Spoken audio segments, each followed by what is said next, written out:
only occurring when there is a lot of market activity.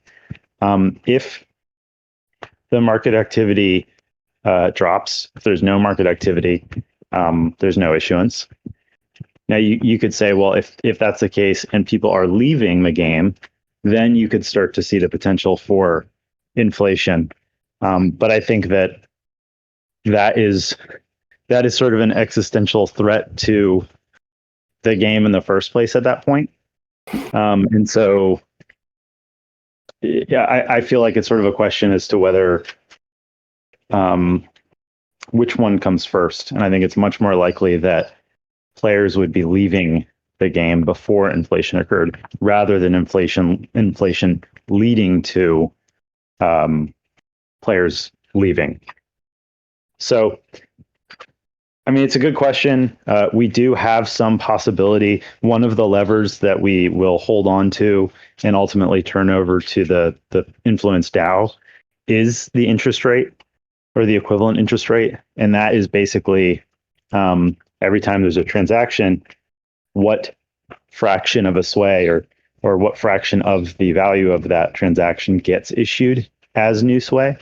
That can be played with and could ultimately be made negative if it really needed to be. And if the community decided that that was in influence's best interest, which would then burn sway from the community treasury. But I think that's something that we would want to avoid, mostly through ensuring the game is fun, the community is robust, and continues to grow. Yeah, very, very interesting, and I'm very excited to see how that's gonna work in reality. It's I hope it works as intended. Now, last question. Yeah, you want to say something? No, I just said me too. yeah. Okay, last question about the lease agreements. I have to tip my hat for you guys because it seems like you have put a lot of thought into it. My question is, are all these functions gonna be available from the beginning, like the notice period and renewal option, all this stuff? Yes, what you see in the guide will be available on day one. We do still expect that there will be a desire for more complex lease agreements, or lease agreements that include terms that we haven't. And I hope that that's something that we can encourage through the community grants, or something that will just pop up on its own. But I would expect that to happen as well. Okay, great. Yeah, okay. One more question about the lease again. So in other games, they have this mechanism where if you own the land and you're renting it to someone, if you get a percentage, let's say, you can't take that money out on day one. There's a lock period, and it's usually like 14 days. Are we gonna have that here? Can you explain that? Okay, just so I understand the concept. Yeah. Okay. So if you're just gonna pay one time, like let's say you take my plot and you pay 100 sway, I can take that money right away. But if I get a percentage, so every time you sell something, I get, like, let's say 10%. I can't take that money. I can't take that sway out of the game right away. It's locked. I can't actually exchange it for anything. In other games, at least. Are we going to have that in sway? And this is just a mechanism to incentivize people not to withdraw their money from the game. So no, initially in the initial contract set, the idea of like leasing and then paying a percentage of your proceeds won't be present. That's something that I would expect will probably be created. And so I guess at that point, it would be at the option of whoever's creating that contract, that lease contract, to add terms like that. But we're not intending to put that sort of restriction in place. I mean, we have the market tax lever also at our disposal to sort of, right? Doesn't that work similar in the sense of wanting to tax all income from an asteroid you own? It does. Yeah, it does. That's true. And that's kind of more at the overall asteroid level, at the market owner level. Yeah, and something to just carry on to that point, because Kimmy, it is different than most economies. This is a rental economy, so like you pay rent in a allotted amount. So maybe the rent is 500 sway per month to have 10 plots of land on your asteroid. So that is just going to be essentially paid to you on a bi-weekly basis or whatever you might set up. And if they do not pay, then you can essentially evict them. Now, when it comes to percentages and getting a percent of every transaction, that is definitely more in the marketplace category. And while the percentage is quite low, let's say 1% to market owners, I'm not saying that's the official amount, but let's just say it is for this conversation. It's 1% of every transaction. So if a player transacts 10 times, it's 1% of each transaction. So it's actually pretty powerful. While the percentage is low, it's about volume. And so this game is really about volume. It's about supply and demand. It's about the mining and flow of resources into crafting end products and all of that flowing through marketplaces. And if you can do a good job on your asteroid in providing, attractive rental agreements and a good network of trade, then owners are going to be very happy, in my opinion, in what they're able to be rewarded in sway through their play and, making a competitive market. Yeah, and I wanted to add something real quick. That, we have thought about the kind of the model, the percentage model, where you occupy some space and the owner gets a percentage of whatever you're producing. And we moved away from that because I think that there's a few implications. One is that you can basically be there for free. You can basically sit on the land for free and not produce anything, and it doesn't cost you much, which is not great. When there is a limited amount of space, you want to encourage people to actually make use of the space. So I think that would tend to do the opposite. And then the other thing is that it's somewhat unfair also to the renter. If you as a player have a great idea for how you can take advantage of a certain set of lots, you want to produce some good that is not highly produced in the area, and you've got a great strategy to make a lot of sway, and you're going to have to give the same percentage no matter what to the owner. It kind of takes away some of that strategic choice of like finding the right place, finding where you can get the best opportunities. So if you move onto a lot and it's cheap, but you figured out that's the best spot for the opportunity, and you found the alpha there, I think you should be rewarded for that. So that's kind of like some of the reasons that we went with, I guess, a more traditional lease model. Yeah, and over time, you're going to be able to understand what competitive rental rates are. So at the day one, I expect likely a lot of people are going to just do a very general lease to attract people. Let's say it's 10 sway per month per plot, whatever it might be. And you have really no idea if that's good or bad until people start playing and you start to see what people are earning and understanding, is yours competitive, is it not? And so you can set short lease terms. You can set it for a month, you can set it for 3, you can set it for 6, whatever it might be. And you might even see people starting the game with saying, leases are free on my land for 3 months.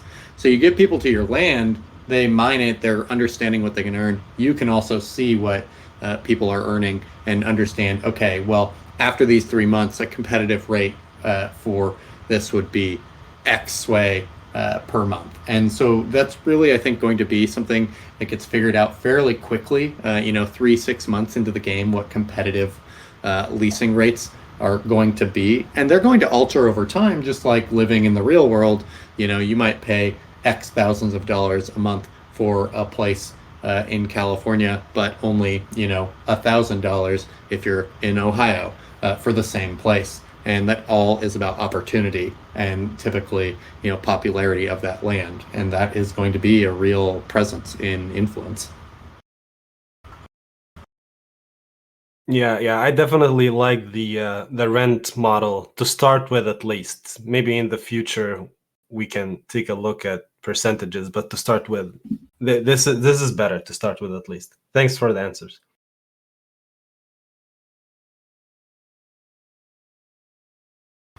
I have some good news and some bad news. The recording bot decided to drop out, so it looks like there's about a 10-minute gap somewhere along the lines here. I got it re-recording, so I apologize for that. If anyone else is recording this or taking notes, that's probably going to be helpful for whatever the gap might be. The good news is that for those still here, we still got about 15 minutes, but I wanted to say that we are going to be doing a giveaway, one asteroid, to a random person in the audience that is on this call at the end. So stick around for that, and we'll get to that towards the end. So moving back into questions. Actually, before I go into questions a little bit more, Chris, Sergey, anyone here on stage, is there anything that, through our conversations and questions that you want to bring up, or anything to add to any of the topics that we've already talked about?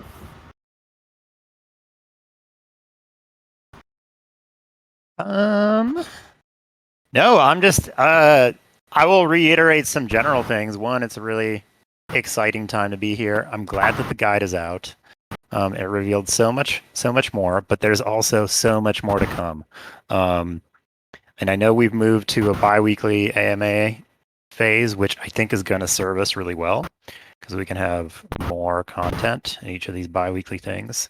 But I'm really just overall super proud of the team. How many different projects we can move forward on. I'm just real excited, and I know that this guide is just the first step. I know some of you guys have kind of like expected more from the game to be completed by now, but I just want to tell you that from a 14-year game industry veteran, I am pretty damn impressed by how quickly the team is churning through stuff. So I'm really just excited about when we can actually get exploitation out there to you guys, and that it's going to be sooner. It's going to be sooner than you think. Yeah, thank you. Chris, did you have anything? Not a requirement.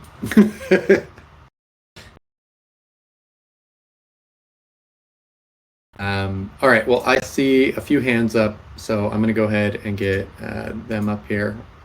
And I'll take Nathrax, you're first, and then we'll get,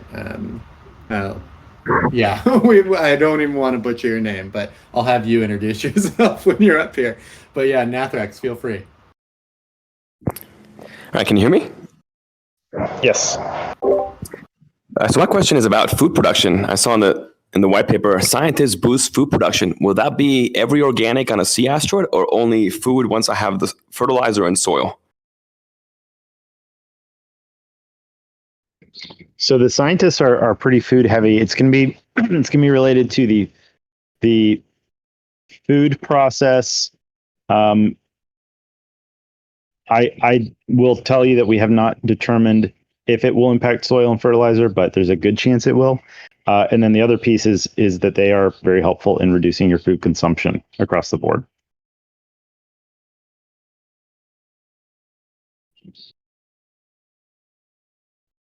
They're health nuts, is what you're saying. Yeah. They know the exact nutrition you need so that you can eat less. But yeah, Lewin, feel free to answer or ask your question. Can you guys hear me? Yes. Okay, great. So let me ask. So with the leasing process, so say like I need an iPlanet, or excuse me, an asteroid, and I want to lease it from someone. They'd agreed. We agreed to say 50 sway a month for 10 plots, and then for 3 months. And after I got my operation set up there, where I've set up like say mining operations on those plots.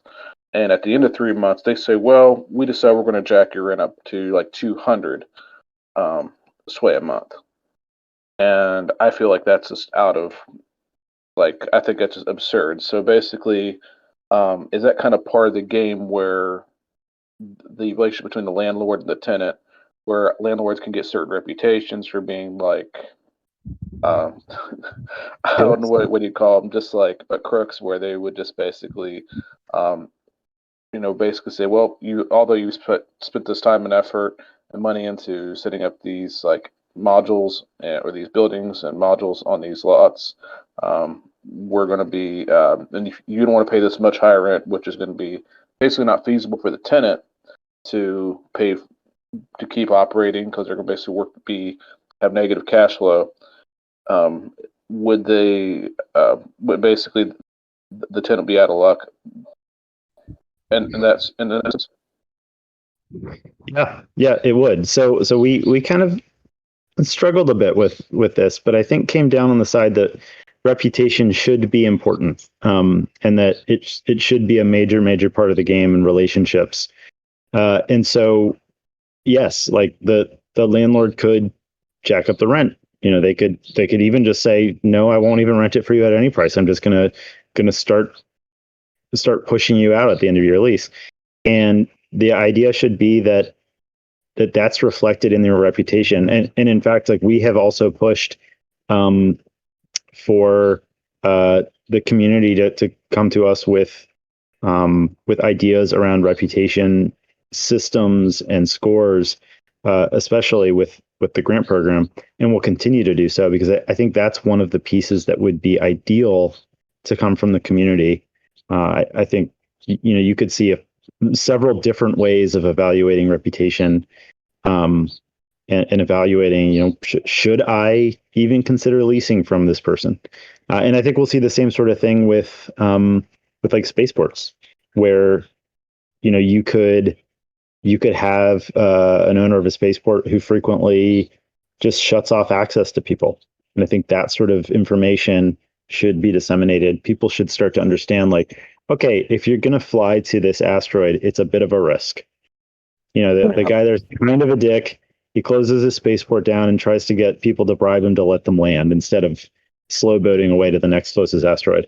And I think that's, we really came down on the side of like, these are the sorts of conflicts that should exist, that should serve to inform reputation. And reputation should be that vehicle to deal with those conflicts, at least until conflict is out. At which point, of course, you'll have another tool in your arsenal to deal with those kinds of issues. I think if you talk about social currency that these types of systems provide, I will say from a game design point of view, not a lot of games even allow you to do that, and it is incredibly compelling to be put in a sandbox situation where any number of things are possible, but ultimately it's humans playing with other humans. There's no AIs. There's nothing like that. You have all the tools of communication, and you have the rules, which are crystal clear, and the rest is kind of up to you to figure out, well, what's your relationship to one another, right? One person is the owner of the land here. The other one might be looking to rent. They might not be. I think it's so fascinating to see the kinds of relationships that develop in this type of sandbox. And I definitely think one way of thinking about it is through like, you're going to get screwed if you're a renter, or like the slumlords have all the power. But I really think, it's going to be more of a tug of war. And it's going to be exciting to see who does decide to collaborate and who decides to, stick a knife in your back when you're not looking. Yeah, that's what I was thinking about. If you don't mind asking one more question, Sure. when we won't be able to create our own stock crew until layer 2, is that correct? That's right. So I think you mean like basically filling out the rest of the crew. Right. Like for example, Yeah. like will we be able to run missions? If I only have like the budget maybe to buy like one crew member a month, would I be able to still do missions and such with that single crew member? Or do I need to have like a full set of 5? No. So okay. I think that I think I understand what you mean by missions, but there's kind of two pieces there. when recruiting an Adalian, sorry for the birds. When recruiting an Adalian, you're going to go through this kind of story-driven process that creates the new crewmate, gives them their base traits, appearance is selected, name is defined, all of that.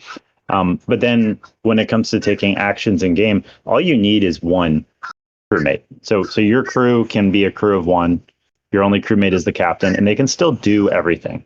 But certain actions have a class affinity, and if you're taking actions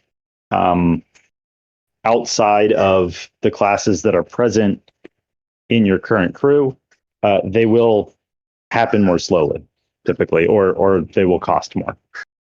But it doesn't stop you from playing. I actually probably have about 1,000 other questions, but probably be better to ask on Discord. But as far as with the exploitation release, speaking of layer 2, I should ask, do you all know how soon we are to convert to that? So I can tell you that we on our side are quite close to the point where we can move onto the Gurley testnet, have the bridge up, and start allowing the community to test that process out. For us to be at the point where we are comfortable having actual Adalians, production Adalians being recruited on chain, there are a couple of pieces that we still need to hear from Starknet. The primary one is we need to hear from them that there will be no state resets going forward. That's basically the equivalent of their "we're in production" announcement. I'm hoping to get more information about that next week. I have a call with Starkware team, and so I will share as much as I know as soon as I know it. Okay, sounds good. And well, so would that mean like all the NFTs are on OpenSea? Would they come down? Will the gas fees come down in price, or will they be converted over to layer 2, or will they stay on OpenSea in the same like layer 1? So you're going to have the ability to move both asteroids and crewmates back and forth if you wish. We're definitely going to push for the move to Starknet and incentivize it. Okay. But if you ever wanted to move them back or leave them even for some time on layer 1, you'd of course have access to OpenSea. We are likely going to be partnering with the Oasis team. Not that you couldn't use any NFT marketplace present on Starknet, but we're going to try and encourage the use of Oasis there. So there will be markets present on both. I see. Sounds good. I think that's it. I'll let some other people ask some questions.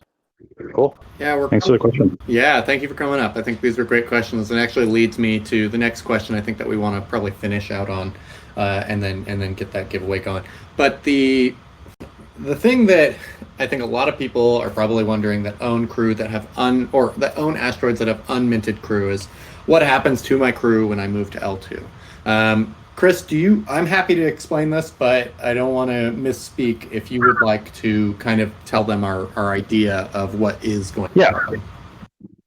Yeah. So for those of you who have asteroids that have unminted crew related to them still, if and when you move them via the bridge to Starknet at your leisure, of course, they will be minted for you. So we're going to ensure that once asteroids are present on layer 2, there are no longer any associated unminted crew. If you want them to stay unminted, you're welcome to keep them on layer 1. But we're looking at Starknet, looking at layer 2 as the place where the game is played, the place where you need your assets to be for them to function and actually play the game. And so we want to make sure that the assets actually exist at that point.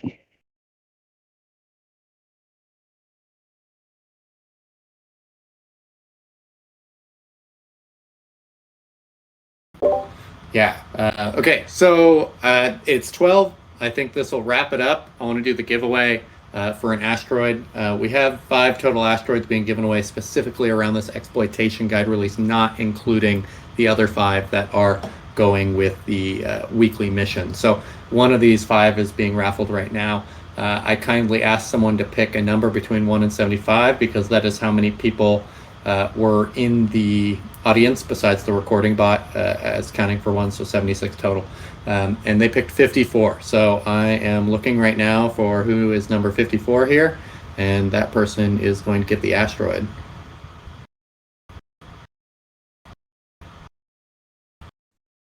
All right. On my screen, I'm seeing Juice or Disco Juice. If you want to DM me, I'll go ahead and get that asteroid sent to you as soon as possible. So I think that'll wrap it up, guys. Thank you so much for attending today. This has been a really, really big day for all of us on the team, and I hope all of you guys are really excited to be part of this community early.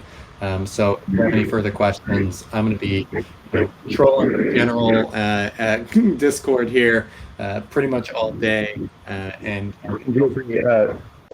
you got a spoiler to share pretty shortly too, yeah, right? yeah. Oh, and as I had mentioned earlier, we have a spoiler that'll be dropped into game spoilers here very shortly. And then with the very last thing I want to mention, the High Commander is now on auction. This is our last department head. She is, the pride and joy of the RVAT, essentially. So if you guys are interested, take a look. We have the Medium article with her story up, and we also have her live and able to be bid on in the OpenSea profile, which everything should be listed in our announcements channel and auctions. So I will go ahead and double check on all that, make sure the data is okay. But, happy bidding and good luck, everyone. Hope you have a great day. Thank you all. See you all for the next one.